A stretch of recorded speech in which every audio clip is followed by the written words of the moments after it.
हम सब जानते हैं कि अधर्म चाहे जितना विशाल और शक्तिशाली क्यों न हो, उसका विनाश एक न एक दिन अवश्य होता है। इसी प्रकार आज मैं इस वीडियो में एक ऐसी ही रोमांचक पौराणिक कथा सुनाने जा रहा हूँ, जो सृष्टि के आदिकाल से जुड़ी है। यह कथा है भगवान नारायण के हयग्रीव अवतार की। हयग्रीव शब्द का अर्थ है घोड़े के सिर वाला। इसे विष्णु भगवान का एक विशेष अवतार माना गया है, जिसका वर्णन महाभारत, भागवत पुराण और देवी भागवत पुराण में मिलता है। प्राचीन समय में हयग्रीव नामक एक असुर था। उसने कठोर तपस्या करके ब्रह्मा जी से वर प्राप्त किया कि मुझे कोई न मार सके, केवल मेरे जैसे रूप वाला एक और हयग्रीव ही मुझे मार सके। वरदान पाकर वह अत्यंत शक्तिशाली हो गया और देवताओं तथा ऋषियों पर अत्याचार करने लगा।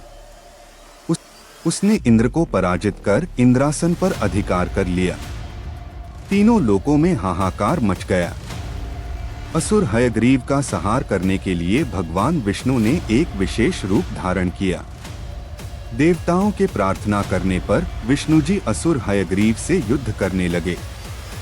अनेक वर्षों तक युद्ध होने के बाद भी विष्णु जी उसे पराजित न कर सके। युद्ध से थककर जब भगवान विष्णु विश्राम कर रहे थे, उनके पास ही धनुष रखा था। संयोगवश एक भौंरा आकर धनुष की प्रत्यंचा काट देता है।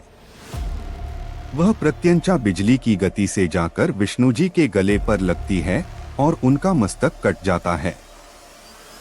ब्रह्मा जी के परामर्श से तुरंत ही घोड़े का सिर विष्णु जी के धड़ से जोड़ दिया गया।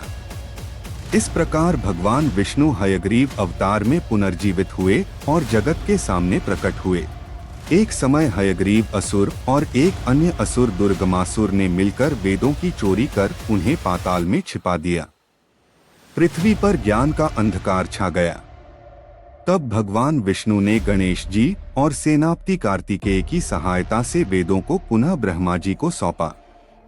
इसके बाद विष्णु जी ने हयग्रीव रूप धारण कर असुर हयग्रीव को युद्ध में पराजित कर उसका वध किया। इसी कारण उन्हें ज्ञान और विद्या का अधिष्ठाता देवता भी कहा जाता है। हिंदू समाज में हयग्रीव को विशेष रूप से विद्या, ज्ञान और शिक्षा के देवता के रूप में पूजा जाता है। दक्षिण भारत में उन्हें हयग्रीव जयंती के अवसर पर विशेष रूप से पूजित किया जाता है। भक्तों का विश्वास है कि हयग्रीव की उपासना करने से विद्या और बुद्धि की वृद्धि होती है, अज्ञान का अंधकार दूर होता है। तो यही थी भगवान नारायण के हयग्रीव अवतार की कथा और असुर हयग्रीव के विनाश की कहानी। अगर आपको यह वीडियो अच्छा लगा हो तो इसे लाइक करें, मेरे चैनल को सब्सक्राइब करें और कमेंट में जरूर लिखें जय श्री हरि। फिर मुलाकात होगी अगले वीडियो में। तब तक आप सभी स्वस्थ और सुखी रहें। धन्यवाद।